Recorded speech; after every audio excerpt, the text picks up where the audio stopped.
Carta 14. Meu querido Vermelindo, o que mais me assustou no seu último relato sobre o paciente é que ele não está tomando nenhuma daquelas resoluções confiantes que marcaram sua conversão original. Nenhuma promessa extravagante de virtude eterna, eu suponho.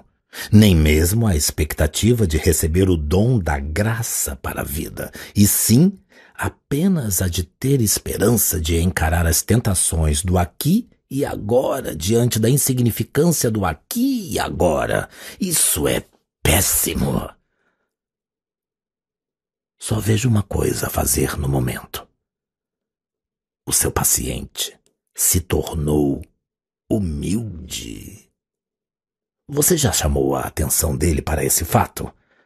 Todas as virtudes são menos terríveis para nós se o homem se der conta de que ele as tem, mas isso é especialmente verdadeiro no caso da humildade. Pegue-o no momento em que ele estiver bem pobre de espírito e sugira de modo sutil e convincente a seguinte reflexão gratificante: por Deus, como estou sendo humilde! E quase imediatamente o orgulho de sua própria humildade irá aparecer. Se ele perceber o perigo desse pensamento e tentar abafar essa nova forma de orgulho, faça com que ele fique orgulhoso de sua tentativa e assim por diante, passando pela maior quantidade de estágios quanto for de seu agrado. Mas não tente isso por tempo demais, por medo de despertar seu senso de humor e de proporção, pois nesse caso, só o que irá fazer é rir da sua cara e ir dormir. Mas há outras formas promissoras de fixar a atenção dele sobre a virtude da humildade. Por meio dessa virtude e também por todas as outras, nosso inimigo quer desviar a atenção do homem de si mesmo para ele e para os seus semelhantes.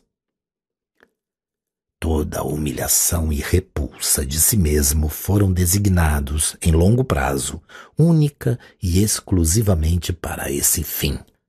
A menos que eles atinjam esse fim, elas causam pouco prejuízo e podem até nos fazer bem se mantiverem um homem preocupado consigo mesmo e, acima de tudo, se o autodesprezo puder ser tomado como ponto de partida para o menosprezo em relação aos outros egos e, assim, para chegar à melancolia, ao cinismo e à crueldade. Você deve, portanto, ocultar do paciente o verdadeiro fim da humildade. Deixe-o pensar nela, não como esquecimento de si, mas como certo tipo de opinião, uma opinião negativa dos seus próprios talentos e de seu caráter. Suponho que ele deve mesmo ter alguns talentos.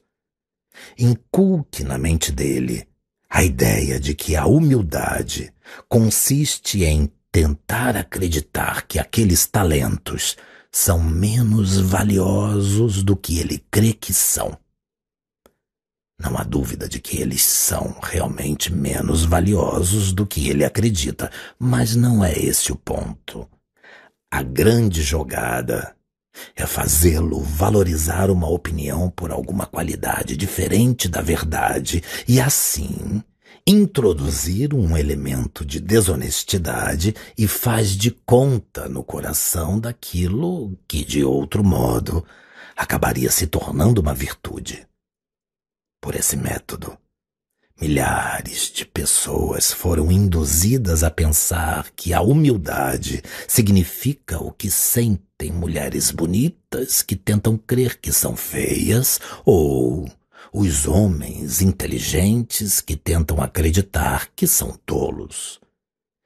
E já que o que estão tentando acreditar pode, em alguns casos, ser um completo absurdo, Eles não terão sucesso em acreditar nisso, e essa será a nossa chance de fazê-los quebrar a cabeça num esforço para alcançar o impossível.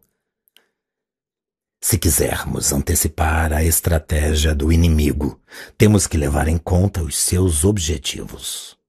O inimigo quer levar o homem a um estado de espírito em que ele poderia projetar a melhor catedral do mundo, tendo consciência de que é a melhor, e se alegrar com esse fato, sem estar mais ou menos, ou de outra forma, feliz de tê-la construído do que ficaria se a catedral tivesse sido criada por outra pessoa. O inimigo quer que o homem, no final, seja tão livre de tendenciosidades em proveito próprio, que ele possa regozijar-se com seus próprios talentos, de forma tão franca e grata quanto com os talentos de seu semelhante, ou com o nascer do sol, ou um elefante, ou uma cachoeira.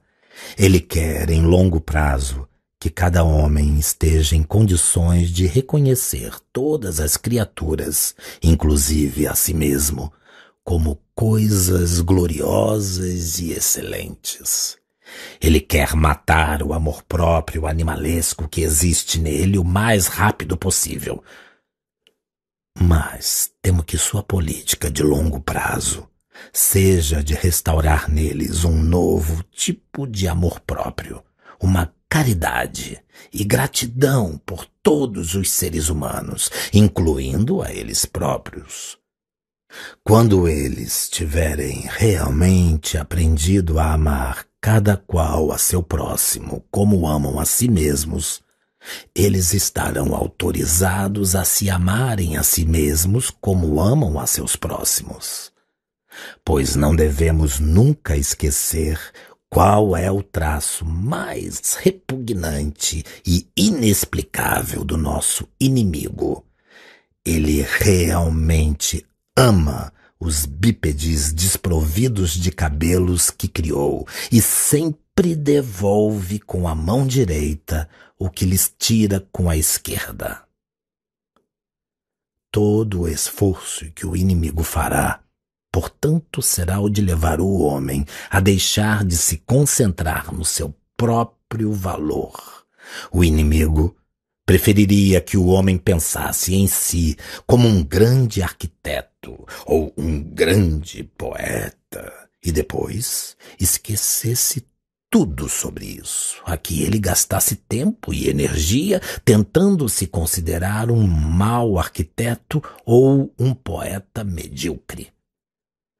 Sempre que você se esforçar por instilar ou a vanglória ou a falsa modéstia no seu paciente, isso fará com que o inimigo, em contrapartida, leve-o a se lembrar do fato óbvio de que um homem nem deveria ter uma opinião sobre os seus próprios talentos, já que ele pode muito bem continuar a aperfeiçoá-los para obter o melhor de sua habilidade, sem decidir sobre qual é o seu lugar no templo da fama.